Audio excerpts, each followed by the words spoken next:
We're going to take a look at section 2.3 in this video. Let me get everything set up for us so we can get started. So as you know, we've been working our way through Unit 4 from Chapter 2 in our textbook on the properties of angles. In section 2.3, we focused on the angle properties in triangles. And as we've been doing for each step of the way, we are taking a look at the properties of angles in triangles, getting familiar with the things that we know to be true, and then using these properties to solve various problems and solve proofs, create some deductive reasoning for certain situations. So let's take a look at what we have. Now, in terms of vocabulary for this particular lesson, make sure you watch out for two things: the non-adjacent interior angles and something called an exterior angle. Now, first of all, you actually know something about the angles of triangles. You've been using it for a number of years. You know that the angles of a triangle, angle A, B, and C, if we put them together, add up to 180 degrees. Now, you've learned this, and usually when you learn this in class, we learn it by examples. So, oftentimes, one of the exercises we will do is get you to draw a triangle of your own, and then we get you just to cut off the angles on the sides here, and then put them all together so that you can see that when you put them together, you form this perfectly straight line. And, everyone in the classroom, 30 some students, have different triangles, but it still seems to work. So you come up with this inductive conclusion that this is actually true, that the angles of a triangle add up to 180. But it's rare, actually, until this point, that you actually try to prove something like this, to show that it actually is true and to prove it deductively. In other words, that it's not just using examples, but they're actually using something that will be certain for all times. And so we're actually going to use parallel lines to help us. And we're going to draw just a random triangle. And at that random triangle, we're just going to draw a line that's parallel to one of the sides. Then we're going to try to see if we can come up with a proof for this, knowing that the angles are adding up to 180. So here's my diagram. This is a 2. It got a little smudged out, but I think you can still see it vaguely anyway, or dimly. So we know, because these lines are parallel, that we've got alternate interior angles right here where I'm putting my cursor. So angle 1 and angle 5 are equal to each other. And then over here, we also have two more.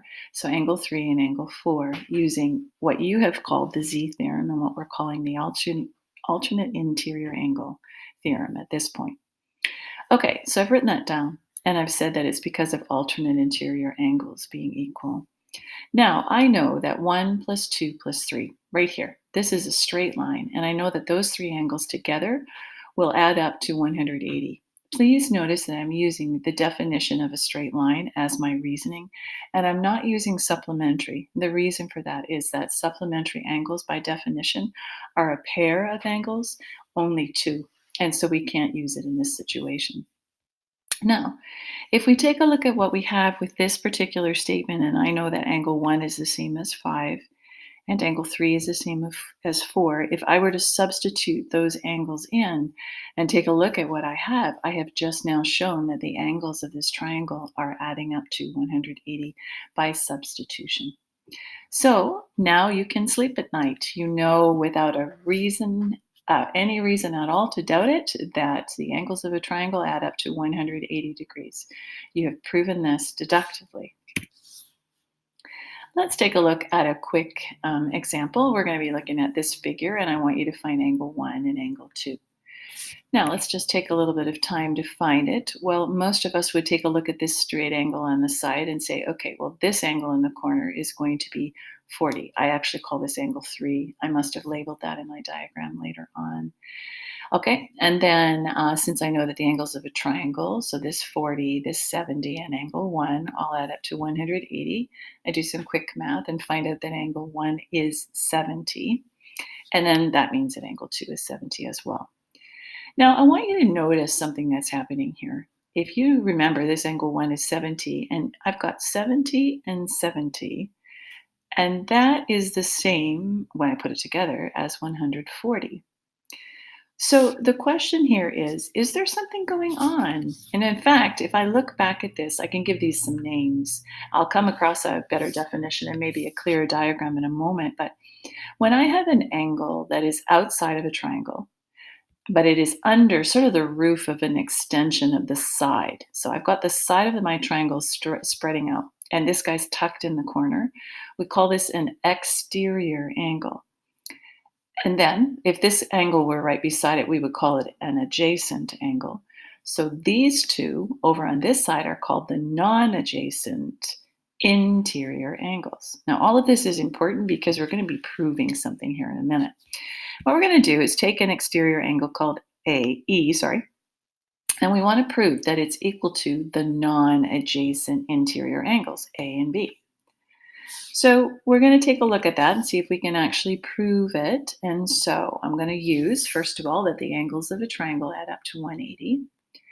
And I did move things around. You can wait and try to understand what that means in a minute. So this one was first the angles of triangle. I'm going to jump over that. And I'm going to look at C and E, and I realized, okay, those guys also add up to 180, the angles of a straight line, or I could use supplementary angles here because they are a pair. And then what I'm curious about is if there's any way to figure out what E is by itself. If you remember what I'm trying to prove, I'm trying to show what E is equal to. So I decided, okay, I'll move this over to the other side. And that gives me a bit of a clue about, well, if I move this C over to the other side, I've got angle A plus B. And sure enough, when I put those two things together, because this is the same, I have, using substitution, exactly what I had been asked to prove, that angle E outside, the exterior angle, is equal to the sum of the non-adjacent interior angles. This is actually a theorem, and it is called, if you were to put it in your own words, I've been talking about it a little bit too, but when, just to give you the names really clearly, this guy is the exterior angle, angle E, an extension of one of the sides and kind of tucked underneath. And these two up here are called the non-adjacent interior angles. And so going back to this theorem, it's actually called the exterior angle theorem. An exterior angle is equal to the sum of the non-adjacent interior angles.